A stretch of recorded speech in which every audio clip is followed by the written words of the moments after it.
आपने कभी रात के सन्नाटे में आकाश की ओर देखकर यह प्रश्न पूछा है कि आखिर अच्छे लोगों के साथ ही बुरा क्यों होता है? क्यों वह व्यक्ति जो किसी का बुरा नहीं चाहता वही सबसे अधिक ठोकरें खाता है? क्यों ईमानदार लोगों को अपमान मिलता है और छल करने वाले लोग सम्मान पाते दिखाई देते हैं? क्यों कुछ लोग जन्म से ही संघर्षों की आग में झोंक दिए जाते हैं जबकि कुछ लोगों को बिना मांगे सब कुछ मिल जाता है? यदि भगवान न्यायप्रिय है तो फिर यह अन्याय कैसा है? यदि कर्म ही सब कुछ है तो एक मासूम बालक जन्म लेते ही दुख क्यों पाता है?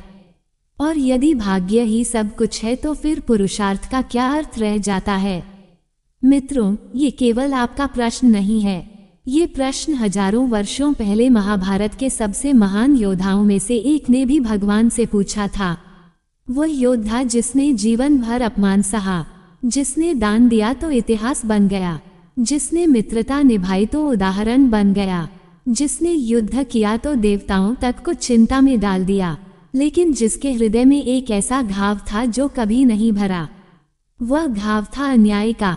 वह पीड़ा थी उस भाग्य की जिसने जन्म लेते ही उससे उसका अधिकार छीन लिया। और एक दिन जब उसके भीतर का दर्द असहनीय हो गया तब उसने स्वयं भगवान से पूछ लिया कि आखिर मेरे साथ ही ऐसा क्यों हुआ? मैंने कौन सा अपराध किया था? मुझे जन्म से लेकर मृत्यु तक केवल पीड़ा ही क्यों मिली? कहते हैं कि उस क्षण समय भी जैसे ठहर गया था, क्योंकि यह केवल कर्म का प्रश्न नहीं था, ये हर उस इंसान का प्रश्न था जिसने जीवन में कभी अन्याय सहा है। हर उस व्यक्ति का प्रश्न जिसने बिना गलती के दुख झेला है। हर उस आत्मा का प्रश्न जिसने कभी भगवान से शिकायत की है कि प्रभु आखिर मेरे साथ ही ऐसा क्यों? लेकिन मित्रों, जो उत्तर भगवान ने कर्ण को दिया वह इतना गहरा था कि उसे सुनने के बाद कर्ण की आंखों में वर्षों से जल रही शिकायत की आग बुझने लगी। वह उत्तर केवल महाभारत की कथा नहीं था, वह जीवन का सबसे बड़ा रहस्य था। एक ऐसा रहस्य जिसे यदि कोई समझ ले तो उसके जीवन के आधे दुख उसी क्षण समाप्त हो जाएं। परंतु उस उत्तर तक पहुंचने से पहले हमें कर्ण के हृदय में उतरना होगा। हमें उस पीड़ा को महसूस करना होगा जो वर्षों तक उसके भीतर जलती रही। हमें देखना होगा कि कैसे एक महान आत्मा बार बार टूटती रही और फिर भी खड़ी रही। क्योंकि भगवान का उत्तर उतना सरल नहीं था जितना लोग समझते हैं। उस उत्तर में कर्म का रहस्य छिपा था, नियति का रहस्य छिपा था, आत्मा की यात्रा का रहस्य छिपा था, और सबसे भयावह बात ये थी कि उस उत्तर में एक ऐसा सत्य भी छिपा था जिसे सुनकर स्वयं कर्ण कुछ क्षणों के लिए मौन हो गया था। आज इस वीडियो में हम उसी रहस्य के द्वार को खोलेंगे। हम जानेंगे कि भगवान ने कर्ण से क्या कहा था। हम जानेंगे कि अच्छे लोगों के साथ बुरा क्यों होता है, और हम ये भी जानेंगे कि कहीं ऐसा तो नहीं कि जिस दुख को हम अभिशाप समझते हैं वही वास्तव में ईश्वर का सबसे बड़ा आशीर्वाद हो। लेकिन सावधान रहिए, क्योंकि इस कथा का अंतिम रहस्य आपके जीवन के बारे में वह सच बता सकता है जिसे शायद आप अभी तक समझ ही नहीं पाए हैं। कुरुक्षेत्र की धरती रक्त से भीग चुकी थी। चारों दिशाओं में शंखों की गर्जना, रथों की टक्कर, घायल योद्धाओं की चीखें और मृत्यु का भयानक नृत्य चल रहा था। ऐसा प्रतीत होता था मानो स्वयं काल इस भूमि पर उतर आया हो। लेकिन इस महाविनाश के बीच एक ऐसा योद्धा भी खड़ा था जिसके भीतर का युद्ध बाहर के युद्ध से कहीं अधिक भयानक था। वह था कर्ण। संसार उसे दुर्योधन का सबसे बड़ा मित्र, महान धनुर्धर और अद्वितीय दानी के रूप में जानता था, लेकिन उस समय उसके हृदय में जो तूफान चल रहा था उसे कोई नहीं देख पा रहा था। जब भी वह अपने जीवन की ओर देखता उसे जीत से अधिक अपमान दिखाई देता था। उसे याद आता था वह दिन जब उसने पहली बार अपनी प्रतिभा संसार को दिखानी चाहिए थी। उसकी भुजाओं में अर्जुन जैसा कौशल था, उसकी दृष्टि में गरुड़ जैसी तीक्ष्णता थी और उसके आत्मविश्वास में किसी महारथी की चमक थी। लेकिन जैसे ही वह युद्धकला के मैदान में उतरा, लोगों ने उसकी प्रतिभा नहीं देखी। उन्होंने केवल उसका जन्म देखा। उन्होंने केवल ये पूछा कि उसका पिता कौन है, उसका कुल क्या है, उसका वंश क्या है, और उसी क्षण उसकी योग्यता को कुचल दिया गया। उसे सूतपुत्र कहकर अपमानित किया गया। महाभारत में वर्णित ये प्रसंग केवल एक व्यक्ति के अपमान की कथा नहीं है, बल्कि यह उस कठोर सत्य का प्रतीक है जहां समाज कई बार व्यक्ति के गुणों से पहले उसकी पहचान का निर्णय कर देता है। कर्ण के लिए ये केवल एक शब्द नहीं था। सूतपुत्र का ताना उसके हृदय में धंसने वाला वह बाण था जो जीवन भर निकल नहीं पाया। वह बार बार सोचता था कि यदि ईश्वर ने मुझे ये प्रतिभा दी है तो फिर समाज ने मुझे स्वीकार क्यों नहीं किया। यदि मेरी आत्मा किसी क्षत्रिय से कम नहीं है तो फिर मेरा सम्मान मेरे जन्म के आधार पर क्यों छीना गया। यही वह पीड़ा थी जिसने धीरे धीरे उसके भीतर एक गहरी आग जला दी। आध्यात्मिक दृष्टि से देखें तो कर्ण का जीवन हमें ये समझाता है कि आत्मा की वास्तविक पहचान उसके कर्मों से होती है, लेकिन संसार अक्सर बाहरी पहचान के आधार पर निर्णय करता है। यही कारण है कि महान आत्माएं अनेक बार सबसे अधिक पीड़ा सहती हैं, क्योंकि उन्हें संसार से नहीं स्वयं से लड़ना होता है। कर्ण के भीतर भी यही संघर्ष चल रहा था। वह अपने भाग्य से लड़ रहा था। वह उस नियति से लड़ रहा था जिसने जन्म लेते ही उसके हाथों से उसका अधिकार छीन लिया था। और यही कारण था कि जितना अधिक वह सम्मान पाने का प्रयास करता, उतना ही अधिक अपमान उसका पीछा करता। उसकी हर सफलता के पीछे एक नया तिरस्कार खड़ा हो जाता। उसकी हर उपलब्धि के सामने कोई ना कोई यह याद दिला देता कि वह सूतपुत्र है। धीरे धीरे ये पीड़ा उसके व्यक्तित्व का हिस्सा बन गई। बाहर से वह पर्वत जैसा अडिग दिखाई देता था, लेकिन भीतर उसका हृदय हर दिन टूट रहा था। और फिर उसके जीवन में एक के बाद एक ऐसी घटनाएं घटती गईं जिन्होंने उसकी आत्मा को और अधिक घायल कर दिया।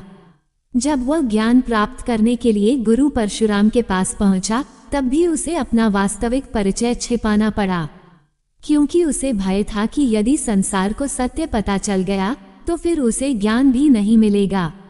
उसने शिक्षा प्राप्त की, तप किया, परिश्रम किया और अपने गुरु का प्रिय शिष्य बन गया। लेकिन भाग्य जैसे उसके पीछे पड़ा हुआ था। एक दिन सत्य प्रकट हुआ और गुरु का श्राप उसके जीवन पर छाया बनकर उतर आया। फिर वह क्षण आया जब द्रौपदी के स्वयंवर में उसके कौशल से अधिक उसके जन्म को महत्व दिया गया। उसके हृदय को फिर एक नया घाव मिला। उसके बाद इंद्र स्वयं ब्राह्मण का वेश धारण करके उसके पास आए और उसके जन्मजात कवच कुंडल मांग लिए। कर्ण ने बिना एक क्षण सोचे अपना सबसे बड़ा सुरक्षा कवच दान कर दिया। ये केवल दान नहीं था, यह उस आत्मा का प्रमाण था जो संसार से सम्मान न मिलने पर भी अपने धर्म को नहीं छोड़ती। लेकिन विडंबना देखिए, इतिहास ने उसके दान की प्रशंसा की पर उसके दर्द को कभी नहीं समझा। यही कारण था कि वह धीरे धीरे दुर्योधन के और निकट होता गया। दुर्योधन ने उसे सम्मान दिया था, इसलिए कर्ण ने उसके लिए अपना जीवन समर्पित कर दिया। आध्यात्मिक रूप से यही कर्ण की सबसे बड़ी परीक्षा थी। जब किसी व्यक्ति को संसार से प्रेम नहीं मिलता, तब जो पहला व्यक्ति उसे सम्मान देता है वो उसके लिए सब कुछ बन जाता है। कर्ण के साथ भी यही हुआ। वह दुर्योधन के उपकार का ऋणी बन गया, लेकिन इसी ऋण ने उसे धर्म और अधर्म के बीच खड़ा कर दिया। उसके भीतर का विवेक कई बार उसे चेतावनी देता था, लेकिन उसके पुराने घाव उसे दुर्योधन से दूर नहीं जाने देते थे। और अब कुरुक्षेत्र के मैदान में खड़ा कर्ण अपने पूरे जीवन को एक चलचित्र की तरह देख रहा था। उसे लग रहा था मानो हर मोड़ पर भाग्य ने उसके साथ कोई क्रूर मजाक किया हो। उसने किसी का बुरा नहीं चाहा। उसने दान दिया, मित्रता निभाए, वचन निभाया और फिर भी उसे केवल पीड़ा मिली। उसके हृदय में वर्षों से दबा हुआ एक प्रश्न अब ज्वालामुखी बन चुका था। वह प्रश्न केवल कर्ण का नहीं था, वह प्रश्न हर उस व्यक्ति का था जिसने जीवन में अन्याय सहा है। हर उस आत्मा का था जिसने रात के अंधेरे में ईश्वर से पूछा है कि प्रभु, यदि मैं बुरा नहीं था तो मेरे साथ इतना बुरा क्यों हुआ।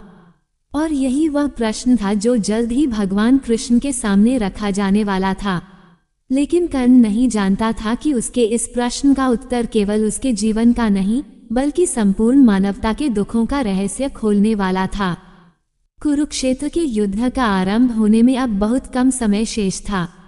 दोनों सेनाएं युद्ध की तैयारी में लगी थीं। धरती कांप रही थी। आकाश मानो आने वाले महाविनाश की आहट सुन रहा था। लेकिन उसी समय एक ऐसी घटना घटने वाली थी जिसका उल्लेख महाभारत के सबसे रहस्यमय प्रसंगों में किया जाता है। ये वह क्षण था जब स्वयं भगवान कृष्ण कर्ण से मिलने आए। न कोई सभा थी, न कोई सैनिक था, न कोई दर्शक, केवल दो महान आत्माएं आमने सामने थीं। एक और थे भगवान कृष्ण जो समय, कर्म और नियति के रहस्यों को जानते थे। दूसरी ओर था कर्ण जिसके हृदय में वर्षों का दबा हुआ दर्द लावा बनकर उबल रहा था। महाभारत के उद्योग पर्व में वर्णित ये भेंट केवल राजनीतिक वार्ता नहीं थी, यह एक घायल आत्मा और परमात्मा का संवाद था। कृष्ण जानते थे कि कर्ण कौन है, वे जानते थे कि वह कुंती का ज्येष्ठ पुत्र है, वे जानते थे कि पांडवों में सबसे बड़ा अधिकार उसी का था। इसलिए उन्होंने कर्ण के सामने वह रहस्य प्रकट किया जिसे सुनकर किसी भी मनुष्य का जीवन बदल सकता था। कृष्ण ने कहा कि तुम सूत पुत्र नहीं हो, तुम कुंती के प्रथम पुत्र हो, तुम जन्म से क्षत्रिय हो। वास्तव में युधिष्ठिर से भी पहले हस्तिनापुर के सिंहासन पर अधिकार तुम्हारा है। लेकिन आश्चर्य की बात ये थी कि यह सुनकर कर्ण प्रसन्न नहीं हुआ। उसके चेहरे पर कोई खुशी नहीं आई, उसकी आंखों में आंसू आ गए, क्योंकि उसके भीतर का घाव इतना गहरा था कि अब सत्य भी उसे सांत्वना नहीं दे सकता था। वर्षों तक जिस सम्मान के लिए वह तरसता रहा, वह सम्मान अब युद्ध के ठीक पहले उसके सामने रखा जा रहा था। उसे लगा मानो भाग्य फिर उसके साथ कोई क्रूर खेल खेल रहा है। उसके भीतर वर्षों से दबे प्रश्न जाग उठे। वह सोचने लगा कि यदि यह सत्य था तो फिर मेरी माँ ने मुझे नदी में बहने क्यों दिया? यदि मैं राजकुमार था तो फिर मुझे जीवन भर अपमान क्यों सहना पड़ा? यदि धर्म इतना महान है तो उसने मुझे मेरे अधिकार से वंचित क्यों रखा? उसी क्षण कर्ण का संयम टूटने लगा, उसका दर्द शब्दों में बदलने लगा। वह पहली बार किसी के सामने अपने भीतर की पीड़ा को छिपा नहीं रहा था। वह पहली बार भगवान के सामने खड़ा था और अब उसके भीतर वर्षों से जमा हुआ अंधकार बाहर आने वाला था। कर्ण ने कृष्ण की ओर देखा। उसकी आंखों में आक्रोश नहीं था, बल्कि एक थकी हुई आत्मा की वेदना थी। उसने कहा, प्रभु, जब मेरा जन्म हुआ तब मेरी माँ ने मुझे त्याग दिया। यह मेरा पहला अपराध क्या था? जब मैं ज्ञान प्राप्त करना चाहता था तब मुझे अपना परिचय छिपाना पड़ा। जब गुरु परशुराम को सत्य पता चला तो उन्होंने मुझे श्राप दे दिया। जब मैं अपनी प्रतिभा सिद्ध करना चाहता था तब मुझे सूतपुत्र कहकर अपमानित किया गया। जब द्रौपदी का स्वयंवर हुआ तब मेरी योग्यता नहीं, मेरे जन्म को देखा गया। जब मैंने दान दिया तब मेरे कवच और कुंडल भी मुझसे ले लिए गए।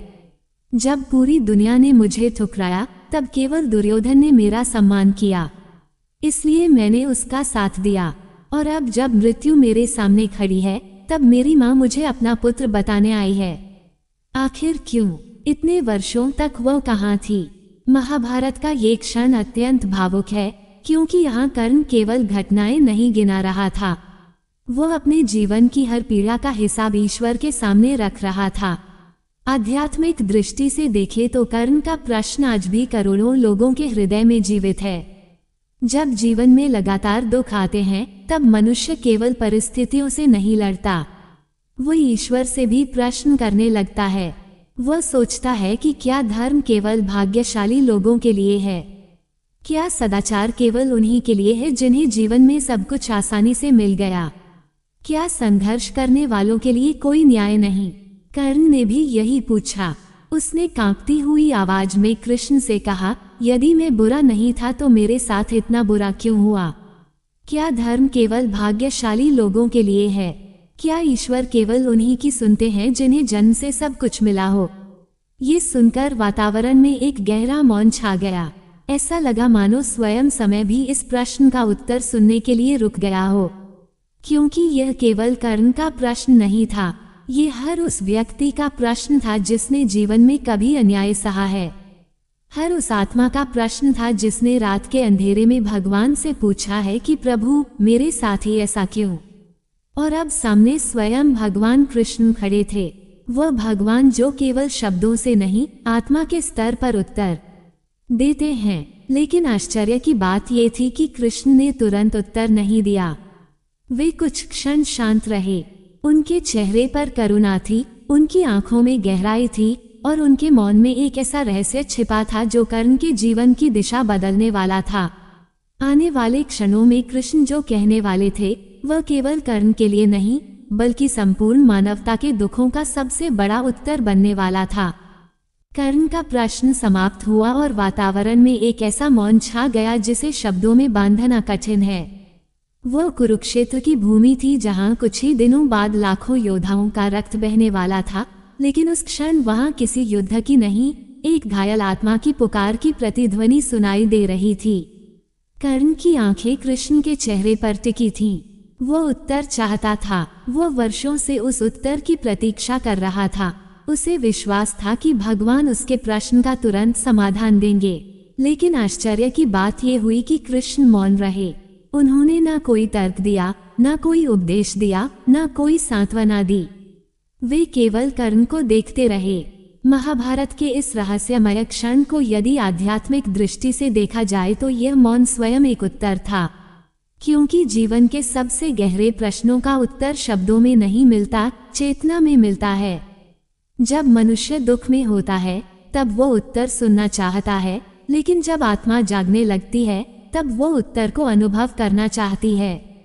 कृष्ण जानते थे कि यदि वे तुरंत बोल देंगे तो कर्ण केवल शब्द सुनेगा, लेकिन यदि पहले उसके भीतर की आग शांत हो जाए तो वह सत्य को ग्रहण कर सकेगा। यही कारण है कि अनेक बार ईश्वर भी हमारे प्रश्नों का उत्तर तुरंत नहीं देते। जब हम प्रार्थना करते हैं और उत्तर नहीं मिलता तब हमें लगता है कि भगवान मौन हैं, लेकिन वास्तव में उनका मौन भी एक प्रक्रिया का हिस्सा होता है।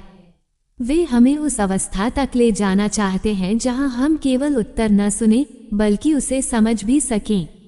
कृष्ण का मौन यही संकेत दे रहा था कि कर्ण का प्रश्न साधारण नहीं है। ये केवल एक व्यक्ति के दुख का प्रश्न नहीं था, ये कर्म, नियति और आत्मा की हजारों वर्षों पुरानी यात्रा का प्रश्न था। कृष्ण की आंखों में करुणा थी क्योंकि वे कर्ण के घावों को देख रहे थे, लेकिन वे ये भी देख रहे थे कि कर्ण केवल पीड़ित नहीं है, वो एक महान आत्मा भी है जिसे उसकी नियति एक विशेष उद्देश्य की ओर ले जा रही है। मनुष्य अपनी वर्तमान पीड़ा को देखता है, लेकिन भगवान संपूर्ण यात्रा को देखते हैं। कर्ण अपने जीवन के बिखरे हुए अध्याय देख रहा था, कृष्ण पूरी पुस्तक देख रहे थे। यही अंतर था एक मनुष्य और परमात्मा की दृष्टि में। धीरे धीरे कृष्ण ने कर्ण से कहा कि तुम अपने जीवन को केवल उन घटनाओं से देख रहे हो जिन्होंने तुम्हें चोट पहुंचाई, लेकिन क्या तुमने कभी उन घटनाओं को उस दृष्टि से देखा है जहां वे तुम्हें कुछ सिखाने आई थीं? ये सुनकर कर्ण चुप हो गया, क्योंकि पहली बार कोई उसके दुख को दंड नहीं, एक संकेत के रूप में देखने की बात कर रहा था। और यहीं से कृष्ण उसे उसके जीवन का वह पक्ष दिखाने वाले थे जिसे उसने कभी देखा ही नहीं था। कृष्ण ने अत्यंत शांत स्वर में कर्ण से कहा कि संसार में अधिकांश लोग दुख को शत्रु समझते हैं, जबकि सत्य यह है कि कई बार दुखी आत्मा का सबसे बड़ा गुरु होता है। पुराणों और महाभारत में बार बार यह संकेत मिलता है कि जिन आत्माओं को ईश्वर महान कार्यों के लिए चुनते हैं उनकी परीक्षाएं भी साधारण नहीं होती। प्रहलाद को अत्याचार सहना पड़ा, ध्रुव को उपेक्षा मिली, माता सीता को वनवास मिला, स्वयं कृष्ण का जन्म कारागार में हुआ। यदि दुख केवल दंड होता तो ये महान आत्माएं क्यों पीड़ित होती? कृष्ण कर्ण को यही समझाने लगे कि जीवन की हर घटना केवल इस जन्म की कहानी नहीं होती। आत्मा की यात्रा बहुत लंबी होती है, वो अनेक जन्मों के कर्म, अनुभव और सीख लेकर आगे बढ़ती है। मनुष्य वर्तमान जन्म के केवल कुछ वर्षों को देखता है, लेकिन ईश्वर आत्मा की अनंत यात्रा को देखते हैं। इसलिए जो घटना हमें अन्याय लगती है वह कभी कभी किसी गहरे आध्यात्मिक उद्देश्य का हिस्सा होती है। कर्ण ध्यान से सुन रहा था, उसके भीतर वर्षों से जमा हुआ आक्रोश धीरे धीरे प्रश्नों में बदलने लगा था। कृष्ण ने कहा कि तुम्हें सूतपुत्र कहकर अपमानित किया गया, ये पीड़ा तुम्हें भीतर से मजबूत बना रही थी। तुम्हें सम्मान नहीं मिला, इसलिए तुमने दूसरों को सम्मान देना सीखा। तुम्हें प्रेम नहीं मिला, इसलिए तुमने मित्रता का मूल्य समझा। तुम्हें सुरक्षा नहीं मिली, इसलिए तुमने दान का सर्वोच्च आदर्श स्थापित किया। यदि जीवन तुम्हें सब कुछ आसानी से दे देता तो शायद संसार तुम्हें दानवीर कर्ण के नाम से कभी नहीं जानता। ये सुनकर कर्ण की आंखों में एक अलग प्रकार का भाव उभरने लगा। पहली बार उसे लग रहा था कि उसके दुखों के पीछे कोई अर्थ भी हो सकता है।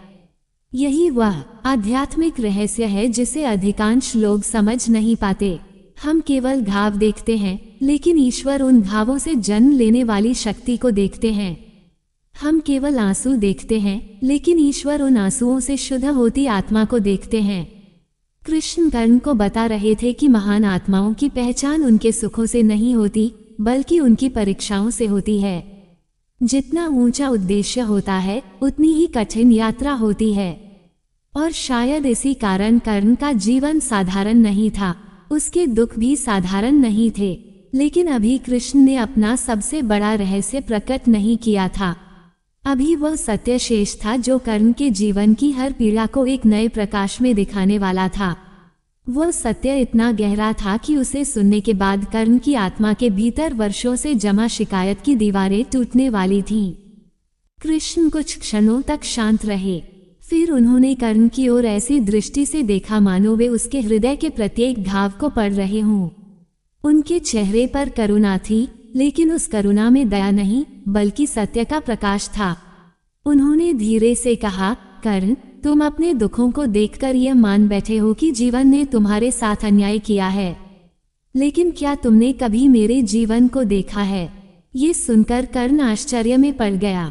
संसार जिसे भगवान कहता है, वह अपने जीवन के दुखों की बात क्यों कर रहा है?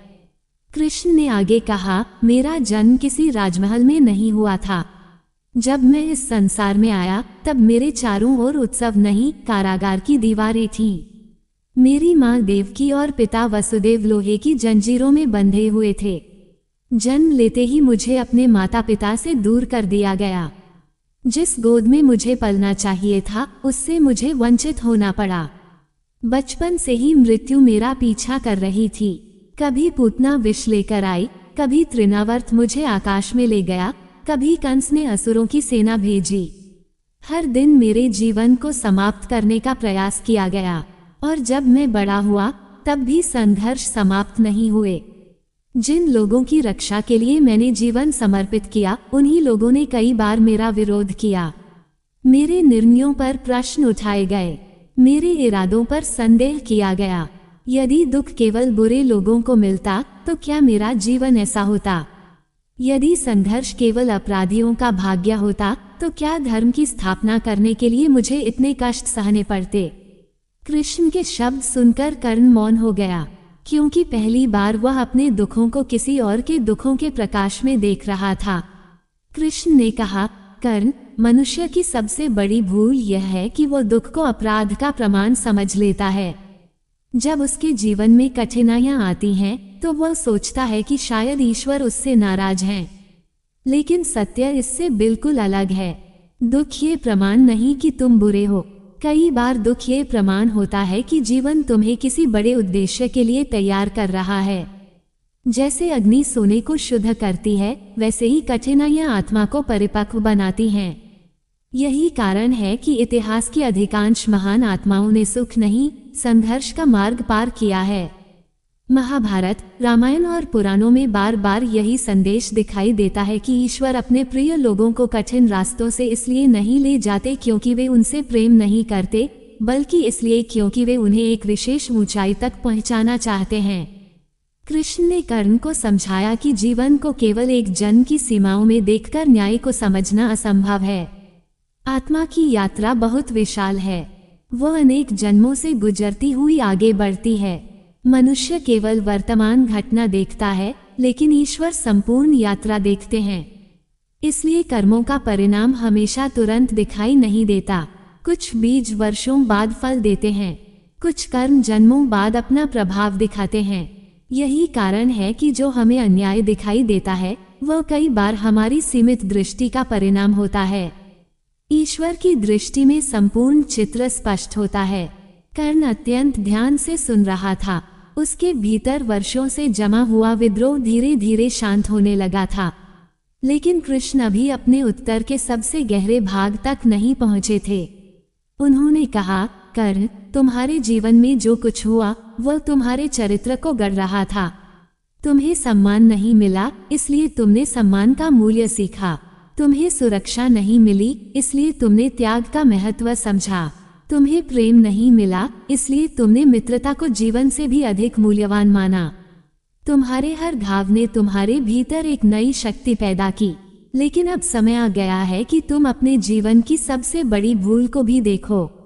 ये सुनते ही कर्ण की आंखें कृष्ण के चेहरे पर टिक गईं। कृष्ण ने कहा, तुम्हारा दुख तुम्हारी सबसे बड़ी समस्या नहीं था। तुम्हारी सबसे बड़ी समस्या ये थी कि तुमने अपने दुख को अपने निर्णयों का स्वामी बना दिया।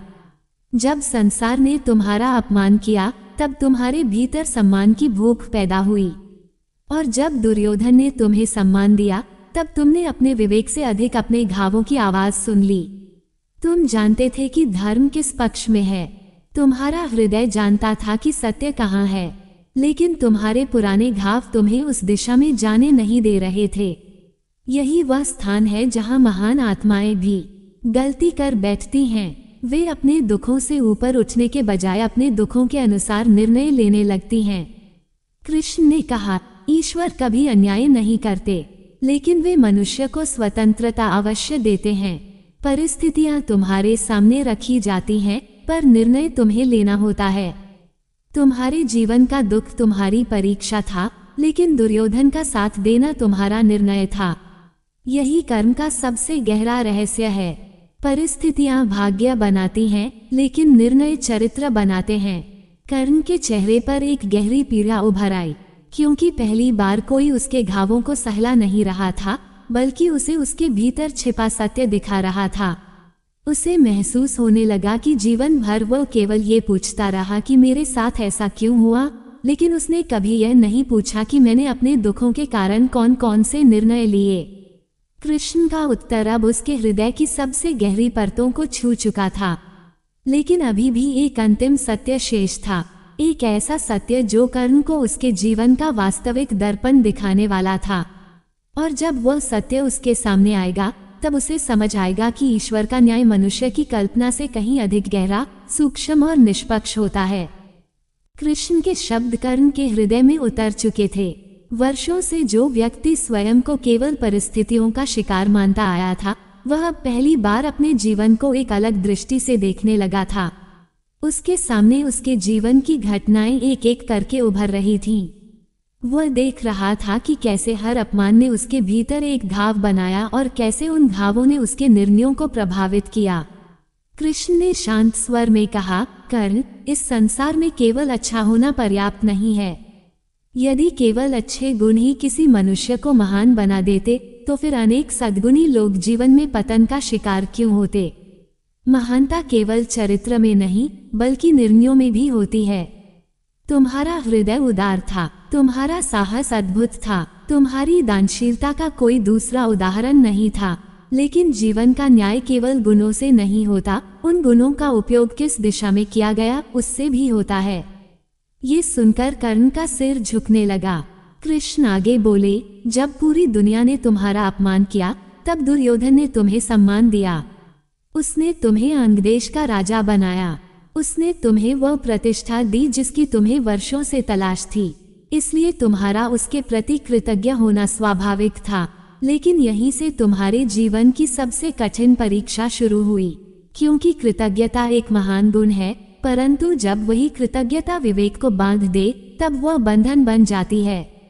तुम दुर्योधन के उपकार के ऋणी थे, लेकिन धीरे धीरे तुम उसके प्रत्येक निर्णय के भी समर्थक बन गए। तुम्हारा हृदय जानता था कि पांडवों के साथ अन्याय हो रहा है। तुम जानते थे कि जुए का खेल धर्म नहीं था। तुम जानते थे कि छल से राज्य छीनना उचित नहीं था, फिर भी तुम मौन रहे। महाभारत हमें बार बार यह शिक्षा देती है कि अधर्म केवल वह नहीं करता जो गलत कार्य करता है।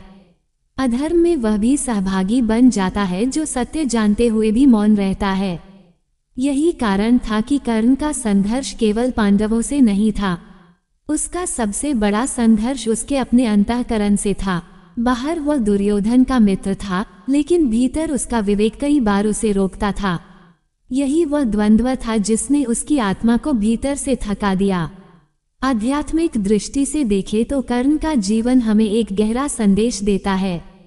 संसार में अनेक लोग बुरे नहीं होते, लेकिन गलत लोगों के साथ खड़े हो जाते हैं। उनका उद्देश्य गलत नहीं होता, लेकिन उनकी संगति उन्हें गलत दिशा में ले जाती है। और कई बार एक अच्छा व्यक्ति बुरे व्यक्ति से इसलिए नहीं हारता क्योंकि उसके भीतर कमी होती है, बल्कि इसलिए हारता है क्योंकि उसने सही समय पर सही पक्ष नहीं चुना। कृष्ण चाहते थे कि कर्ण इस सत्य को स्वयं देखे। वे उसे दोषी सिद्ध नहीं कर रहे थे, वे उसे उसके जीवन का वास्तविक दर्पण दिखा रहे थे। फिर कृष्ण ने उस घटना की ओर संकेत किया जिसने कर्ण के जीवन पर सबसे गहरी छाया डाल दी थी। वह था द्रौपदी का अपमान। हस्तिनापुर की सभा का वह भयावह दृश्य मानो फिर से जीवित हो उठा। द्रौपदी को भरी सभा में घसीटकर लाया गया था। भीष्म मौन थे, द्रोण मौन थे, धृतराष्ट्र मौन थे, और उसी सभा में कर्ण भी उपस्थित था। कृष्ण ने कहा, कर्ण, उस दिन तुम्हारे सामने केवल एक स्त्री का सम्मान नहीं, धर्म स्वयं खड़ा था। तुम चाहते तो उस अन्याय को रोक सकते थे। तुम्हारी आवाज का वजन था, तुम्हारे शब्दों का प्रभाव था, लेकिन उस दिन तुम्हारे पुराने घाव तुम्हारे विवेक पर भारी पड़ गए। द्रौपदी ने स्वयंवर में तुम्हारा अपमान किया था, और जब अवसर आया तो तुम्हारे भीतर छिपी पीड़ा ने तुम्हें न्याय के स्थान पर प्रतिशोध की ओर धकेल दिया। यही मनुष्य की सबसे बड़ी कमजोरी होती है, जब वह अपने पुराने घावों को निर्णय लेने देता है। उस दिन कर्ण ने केवल एक शब्द नहीं कहा था, उसने अपने जीवन की दिशा तय कर दी थी। ये सुनकर कर्ण की आंखें नम हो गईं। उसके सामने वह पूरा दृश्य घूमने लगा। पहली बार उसने उस घटना को अपने अपमान की दृष्टि से नहीं, धर्म की दृष्टि से देखा। उसे समझ आने लगा कि उसके जीवन का सबसे बड़ा दुख उसका अपमान नहीं था। उसकी सबसे बड़ी त्रुटि ये थी कि उसने अपने दर्द को अपने धर्म से बड़ा बना लिया था।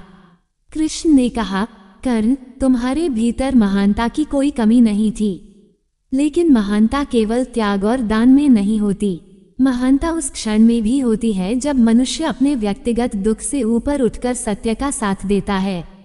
तुमने जीवन भर सम्मान खोजा, लेकिन कई बार आत्मा का सम्मान बाहरी सम्मान से अधिक महत्वपूर्ण होता है। ये सुनकर कर्ण के भीतर वर्षों से जमा हुआ अहंकार टूटने लगा। अब वह अपने भाग्य को दोष नहीं दे रहा था, अब वह अपने जीवन को समझने लगा था।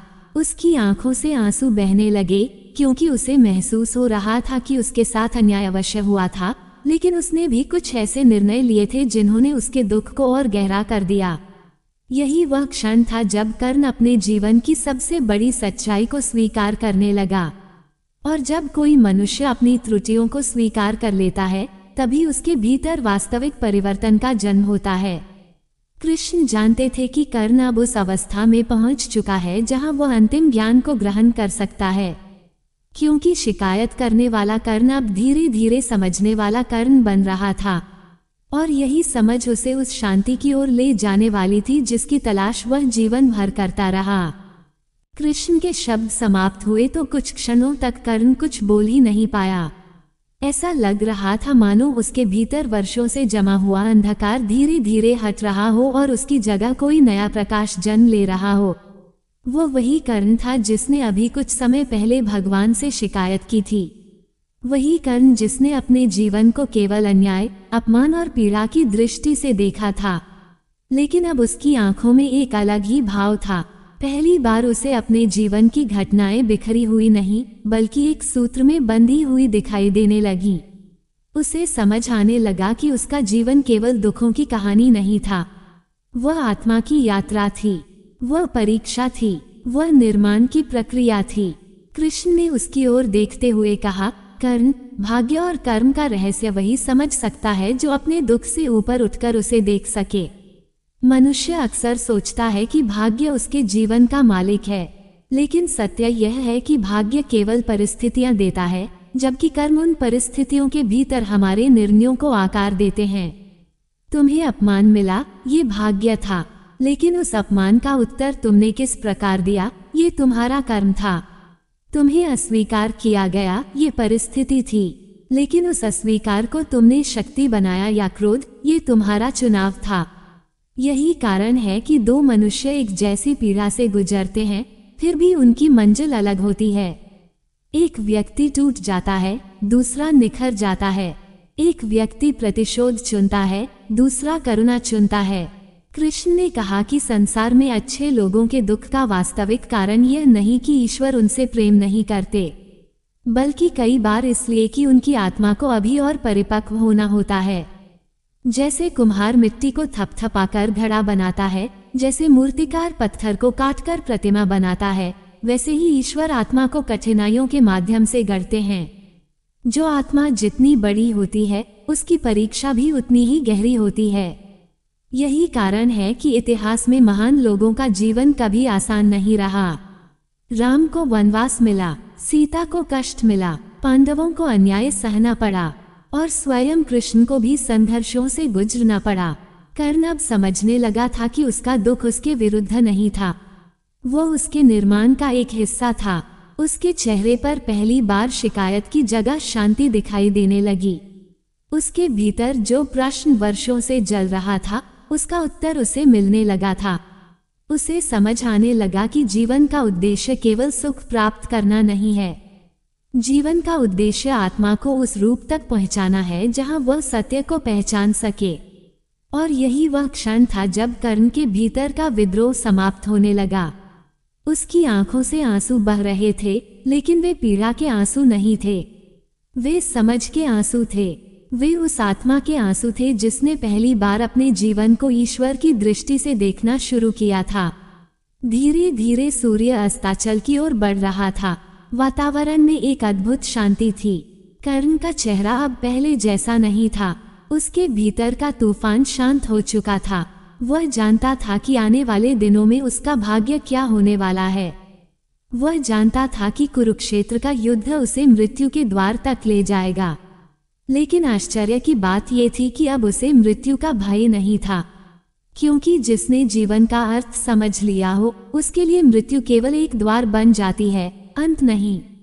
कृष्ण ने अंतिम बार उसकी ओर देखते हुए कहा, कर्ण, याद रखो, ईश्वर तुम्हारे जीवन में दुख भेजकर तुम्हें तोड़ना नहीं चाहते, बल्कि तुम्हें उस रूप में गढ़ना चाहते हैं जिसे तुम अभी देख भी नहीं सकते।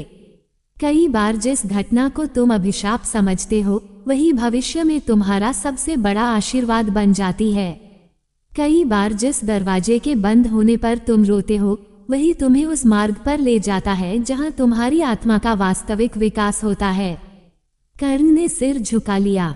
अब उसके पास कोई शिकायत नहीं थी, कोई प्रश्न नहीं था, कोई विद्रोह नहीं था, केवल स्वीकार था, केवल शांति थी। और शायद यही भगवान का सबसे बड़ा उत्तर था, क्योंकि जब तक मनुष्य अपने दुख से लड़ता रहता है, तब तक वह उत्तर खोजता रहता है। लेकिन जब वह दुख के अर्थ को समझ लेता है, तब उसके भीतर शांति जन्म लेती है। मित्रों, यही इस कथा का सबसे गहरा संदेश है। हम सभी अपने जीवन में कभी न कभी कर्ण बनते हैं। हम सभी किसी न किसी अन्याय, किसी असफलता, किसी टूटे हुए सपने या किसी अधूरी इच्छा के कारण ईश्वर से प्रश्न करते हैं। हम पूछते हैं कि मेरे साथ ही ऐसा क्यों हुआ, लेकिन शायद सही प्रश्न यह नहीं है कि मेरे साथ ऐसा क्यों हुआ। शायद सही प्रश्न यह है कि यह घटना मुझे क्या सिखाने आई है, क्योंकि जीवन की हर कठिनाई अपने भीतर एक संदेश लेकर आती है। हर पीड़ा अपने भीतर एक शिक्षा छिपाई होती है। हर आंसू आत्मा को थोड़ा और परिपक्व बनाता है। इसलिए यदि आज आपके जीवन में कोई संघर्ष है, यदि कोई दुख है, यदि कोई ऐसा घाव है जिसे आप समझ नहीं पा रहे, तो संभव है कि ईश्वर अभी भी आपकी कहानी लिख रहे हों। संभव है कि जिस पीड़ा को आप अंत समझ रहे हों, वही आपके जीवन के सबसे सुंदर अध्याय की शुरुआत हो। और जब ये समझ आत्मा में उतर जाती है, तब मनुष्य शिकायत करना छोड़ देता है और विश्वास करना सीख जाता है। यही कर्ण का अंतिम ज्ञान था, यही कृष्ण का अंतिम संदेश था। और शायद यही वह सत्य है जो सुनने के बाद मनुष्य कुछ देर के लिए मौन हो जाता है, क्योंकि उसे एहसास होता है कि उसके जीवन की हर परीक्षा के पीछे भी कोई अदृश्य करुणा कार्य कर रही है। मित्रों, कर्ण और कृष्ण के इस संवाद को सुनने के बाद शायद हमारे भीतर भी कुछ बदल गया होगा, क्योंकि यह केवल महाभारत की एक कथा नहीं है, ये हम सभी के जीवन का दर्पण है। कर्ण केवल एक योद्धा नहीं था, वो हर उस व्यक्ति का प्रतीक था जिसने जीवन में कभी अन्याय सहा है, जिसने बिना गलती के अपमान झेला है, जिसने अपने हिस्से से अधिक संघर्ष पाया है। और कृष्ण केवल एक पात्र नहीं थे, वे उस दिव्य चेतना के प्रतीक थे जो हमें बार बार यह समझाने का प्रयास करती है कि जीवन में जो कुछ भी घट रहा है वो हमेशा वैसा नहीं होता जैसा दिखाई देता है। आज हमने जाना कि अच्छे लोगों के साथ बुरा होना इस बात का प्रमाण नहीं कि ईश्वर उनसे नाराज हैं। कई बार यह इस बात का संकेत होता है कि आत्मा को किसी बड़ी मंजिल के लिए तैयार किया जा रहा है।